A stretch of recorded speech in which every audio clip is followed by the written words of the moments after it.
BMW v M-paketu už jsme tady měli, ale dneska je to trochu jiný žilisko v ohni. Vítejte na kanále Bora Cars a pojďte se svést tímhletím bavorákem X7.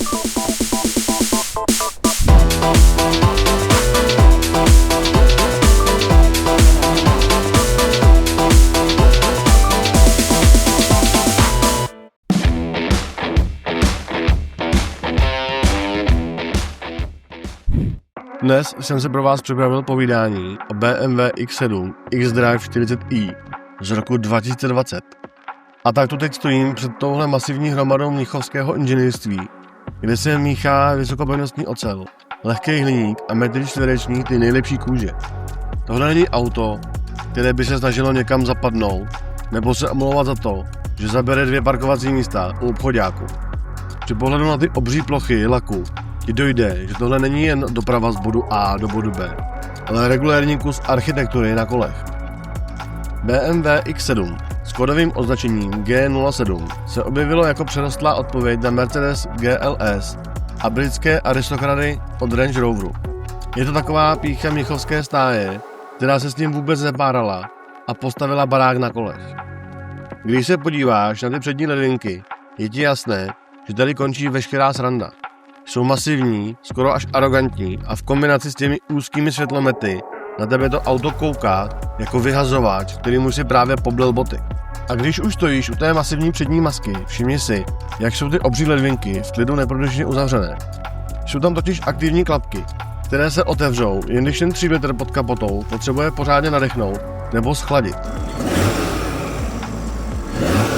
Většinu času jsou zavřené, aby vzduch kolem auta jen nerušeně obtékal, což u tak velkého auta pomáhá s aerodynamikou a i s tím, aby se ten motor v zimě dřív prohřál na tu správnou provozní teplotu. I když má tohle auto na kapotě modrobílou vrtuli, tedy alespoň podle legendy, kterou BMW tak rádo léta přeživovalo, v jeho rodném listě stojí Spartanburg, Jižní Karolína, USA. A ano, možná mnohé zklamu, ale ten znak na čumáku není roztočená vrtule letadla. Jsem si toho vědom. Jsou to prostě jen barvy Bavorska. Tahle fabrika je největším hnízdem BMW na planetě. A právě tady dostal tenhle americký svalovec do vínku mnichovské vychování a precizní inženýrství. Ta kombinace evropské techniky a amerického měřítka, kde je všechno prostě hovacky velký, je cítit z každého detailu.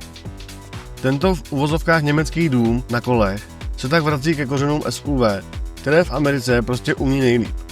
Možná i proto má ta karoserie takový ten sebevědomý, skoro až arrogantní postoj, který v úzkých evropských uličkách působí jako slon v porcelánu. Je to obří kus techniky, který se nesnaží maskovat svůj původ, ale naopak ho dává hlasitě najevo. A i když ho skládali lidi, co mají k Mnichovu tisíce mil daleko, ta preciznost a důraz na luxus tam prostě jsou.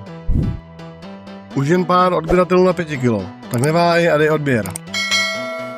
Tyhle tmavé odstíny sice autu dodávají ten správný mafiánský šmrnc, ale majitel se o to musí starat víc než o vlastní zuby. Jakmile se do té černé opře slunko, vyleze každá nedokonalost a každá oděrka od kamínku. Třeba jako tahle drobnost z parkoviště. Přední maska s laserovými světly BMW Laserlight je ale jiná liga. Ty modré detaily uvnitř lamp ti jasně říkají, že tady se na technice nešetřilo a v noci to krájí tmu s chirurgickou přesností. Celý ten americký styl designu budí emoce všude, kam přijedeš. Buď tě za to lidi nenávidí, nebo ti uhýbají z levého pruhu dřív, než stihneš bliknout. Protože ta dominance zacátku je prostě brutální. Pod tou masivní karosérií se schovává adaptivní vzduchový podvozek, který drží ty bezmála 2 tuny a 4 metráky v naprostém klidu. Jsou tu obří kola, která na fotce vypadají normálně, ale zblízka jsou to regulérní válce. Vzduchové měchy tedy odvádějí neskutečnou práci a žehlí silnici tak, že o světě venku skoro nevíš. Pak jsou tu ty obří brzdy schované v ještě víc obřích kolech. Dávky 22 palců a pneumatiky široké 275 vpředu a 315 vzadu. Drží a brzdí jedna báseň.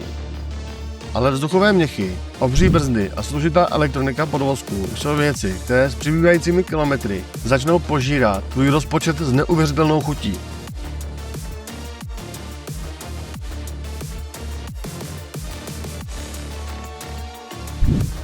Když nastoupíš do auta, stačí jen lehce přibouchnout dveře a elektronika už se postará o zbytek. Tyhle dojezdy jsou nesmírně návyková věc, která ti dává pocit, že se ta technika o tebe vážně stará. Skutečným hrdinou dne jsou ale tyhle masivní boční nášlapy. Právě díky nim jsem se nakonec odhodlal k té akrobaci a zkusil se nasoukat do třetí řady sedadel. Normálně jsem si na ten práh stoupil celou svou vahou a i když mám svých 160 kg, tyhle nástavce to ani nepocítil. A nakonec jsem se tam nějak vešel. No posuďte sami. Sice tam nejspíš nebudete chtít trávit cestu na dovolenou do Chorvatska, ale vzhledem k tomu, že sedíte v kufru, BMW tady prostě vytěžilo vnitřní prostor na maximum a ty nášlapy tam nejsou pro parádu. Všechno v interiéru působí jako poctivá práce, kde se materiály vybírali s rozmyslem. Na středovém tunelu najdete kousky broušeného křišťálu, kterému u BMW říkají Crafted Clarity. Jde o skutečné sklo na voliči převodovky, iDrive ovladači nebo startovacím tlačítku a počítejte s tím, že tohle v základu rozhodně nebylo. Hned vedle jsou pak držáky napětí s funkcí aktivního ohřevu a chlazení. Podle barvy podsvícení hned poznáte, jestli vám auto kafe zrovna přihřívá nebo se snaží udržet plechovku v chladu. V interiéru také okamžitě ucítíš vůni kůže Merino, která je v tomhle případě v odstínu Tartufo, tedy v takové té syté oranžovo-hnědé barvě. Je to barva, která v kombinaci s černým exteriérem vypadá naprosto skvěle a dodává kabině hřejivý, luxusní nádech. Ta kůže je jemná, skoro až semišová na dotek. Jenže pak přijde ten moment, když si sklopit druhou řadu sedadel a dostaneš ráno mezi oči. Člověk by čekal, že v autě, kde je elektrické i nastavení hlavové opěrky, bude všechno fungovat na stět tlačítka. Ale ne, tady musíš vzít toto obyčejné černé plastové táhlo na boku opěradla. Je to takové hrubé pádlo, které vypadá, jako by ho někdo zapomněl v dílně po opravě staré dodávky a pak ho tam prostě přišrouboval. Zatáhneš za něj, cítíš ten mechanický odpor lanka, slyšíš to kovové cvaknutí a teprve pak se milostivě rozběhne elektrický motorek. Tohle řešení v autě za několik milionů působí jako pěst na oko a totálně to rozbíjí ten prémiový dojem. Na jedné straně máš tuhle nádhernou světlou kůži, která vypadá jako z katalogu o bydlení na jachtě. A pak na kraji sedadla drží tenhle nevzhledný kus plastu. V jiném autě bys to neřešil, ale v X7 je to prostě red flag. Jinak je ale kabina naprosto excelentní a všechno, na co sáhneš, působí bytelně. Panoramatická střecha dodává interiéru vzdušnost, takže i když je to auto obrovské, uvnitř se necítíš utopený. Všechno je tu podřízeno tomu, aby posádka zapomněla, že se pod koly točí asfalt a že venku prší nebo mrzne. Zpracování detailů, kromě toho nešťastného táhla, je na špičkové úrovni a i po letech používání tady nic nevrže. Majitel může být právě hrdý na to, jakou dominantu má v garáži, protože tohle auto prostě nejde přehlédnout. Celkové proporce jsou možná pro evropské uličky trochu moc, ale na dálnici nebo na široké okresce se X7 cítí jako ryba ve vodě. Ta jistota, se kterou se to celé pohybuje vpřed, je naprosto nakažlivá. Když pak otevřeš tu obří kapotu, čeká to jeden z nejlepších motorů, co kdy v Mnichově dali dohromady. Řadový šestiválec s označením B58 je v téhle branži pojem, i když mu v tabulkách u modelu X7 patří nálepka toho nejslabšího motoru. A je to sice držák, ale je to citlivý stroj, který vyžaduje naprostou disciplínu v otázce oleje a chlazení. Jinak se ta úspora za diesel velmi rychle vrátí v podobě drahých oprav. No, a ono slovo nejslabší je tedy potřeba vrát s pořádnou rezervou. Protože těch 250 kW, nebo chceš-li 340 koní, a taky 450 Nm krouticího momentu s touhle hromadou železa cvičí nečekaně lehce. Hodně lidí se pak rádo nechá nachytat na ten nápis Twin Power Turbo, což láká k tomu tvrdit, že auto je biturbo. Ve skutečnosti je tam jedno poctivé dvoukomorové dmychadlo, kterému se říká Twin Scroll a které krmí válce vzduchem bez jakéhokoliv zaváhání. Tenhle motor nemá tu klasickou turbodíru. Když šlápneš na plyn, napočítáš do 3 a teprve pak se začne něco dít. Ale reaguje hned.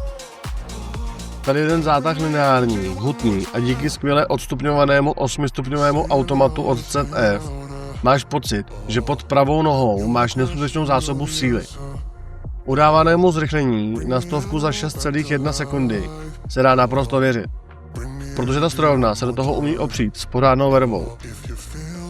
Při rozjezdu cítíš, jak se výkon přenese do všech 4 kol systému X-Drive a auto prostě vystřelí vpřed, bez zbytečného prokluzu nebo dramatického pohybování. Je to fascinující sledovat, jak se takový kolos dokáže hýbat s takovou lehkostí a grácí. Skoro jako by ty fyzikální zákony pro něj platily jenom na půl. Uvnitř tě obklopí svět digitálních přístrojů iDrive 7. generace, což je v mých očích ta nejlepší verze, kterou BMW kdy vyrobilo. Než se v novějších modelech zbláznili do těch obřích prohnutých tabletů. Všechno to má svůj řád, své tlačítko a ovládací kolečko na středovém tunelu má pořád tu správnou mechanickou odezvu, kterou v dotykovém světě prostě nenahradíš. A pak je tu samozřejmě ta věc, na kterou se tě každý zeptá jako první. A to je spotřeba tohohle benzínového 3 litru. Papírově by se měl motat kolem 10 litrů, ale realita je taková, že ve městě nebo při trochu svižnějším tempu na dálnici tam ta 15 skočí dřív, než stačí přečíst název další čerpací stanice. Když se budeš hodně snažit a budeš jezdit opatrně, dostaneš se někam k 11 litrů. Ale upřímně, kdo si kupuje X7 v benzínu, aby pak řešil každou deci? Tenhle provoz prostě není levný a majitel to moc dobře ví, protože za to ticho a sametový chod motoru ta daň u stojanu prostě stojí.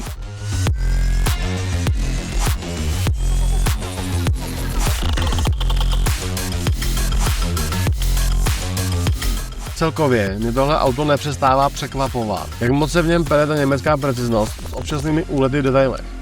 Je to špičková technika, která ti dává pocit absolutní nadvlády nad silnicí, i když v kapse nosíš klíčky od té nejslabší varianty v ceníku. X7 je prostě manifest moci a bohatství, který se neschová za žádnou falešnou skromnost a dává ti jasný najevo, kdo je tady pánem situace. I s tím poškrábaným nárazníkem a těmi nešťastnými tázny na sedačkách je to pořád kus poctivého auta, které v dnešním světě působí jako zjevení. Díváš se na auto, které definuje moderní luxus v podání BMW a ať už se ti třeba ty obří ledvinky líbí, nebo ne, musíš uznat, že postavit něco takhle velkého a přitom funkčního vyžaduje odvahu. A to je pro dnešek vše. Příště se podíváme opět do Ameriky. Na jedno auto s velkým světovým odkazem. Možná tím úplně největším odkazem. Čau. Jo, a jestli se ti video líbilo, dej mi like, odběr a zvoneček.